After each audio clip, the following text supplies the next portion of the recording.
पुराने समय की बात है। एक घने जंगल के बीच अर्जुन अपनी बूढ़ी मां के साथ एक छोटी सी झोपड़ी में रहता था। अर्जुन मेहनती और दयालु था, लेकिन उसके पास साधन बहुत कम थे। उसकी मां बीमार रहती थी और अर्जुन हमेशा उसकी देखभाल में लगा रहता था। एक दिन अर्जुन लकड़ी इकट्ठा करने के लिए जंगल में गया। जंगल में चलते चलते उसे जमीन पर एक पुराना सा चिराग दिखाई दिया। चिराग पर धूल जमी हुई थी। अर्जुन ने सोचा कि इसे साफ करके घर ले चलता हूं, शायद यह किसी काम आ जाए। जब वह चिराग को लेकर घर पहुंचा तो उसने उसे साफ करने की कोशिश की।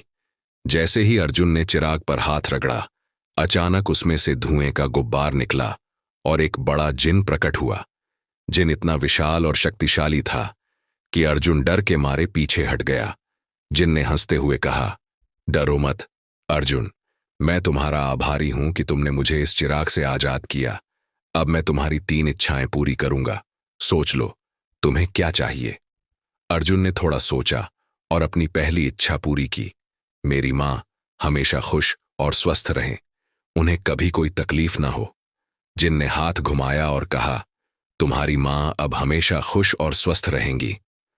अर्जुन की झोपड़ी में रोशनी फैल गई और उसकी मां की तबीयत अचानक ठीक हो गई। दूसरी इच्छा के लिए अर्जुन ने कहा, मैं चाहता हूं कि मुझे इतनी बुद्धि और समझ मिले कि मैं मेहनत और लगन से हर मुश्किल का सामना कर सकूं। मैं अपने दम पर अपने जीवन को बेहतर बना सकूं। जिन ने मुस्कुराते हुए फिर हाथ घुमाया और अर्जुन के दिमाग में एक नई रोशनी सी भर दी। अब बारी थी तीसरी और आखिरी इच्छा की। जिन ने अर्जुन से पूछा, अब बताओ तुम्हारी तीसरी इच्छा क्या है।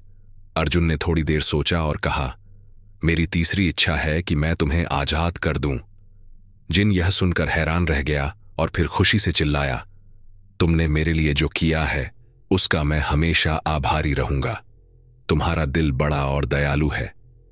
जिन ने खुद को आजाद करते हुए अर्जुन को एक सुनहरा दिल दिया और कहा, यह दिल तुम्हें हमेशा सही रास्ता दिखाएगा और तुम्हारे जीवन को खुशहाल बनाएगा।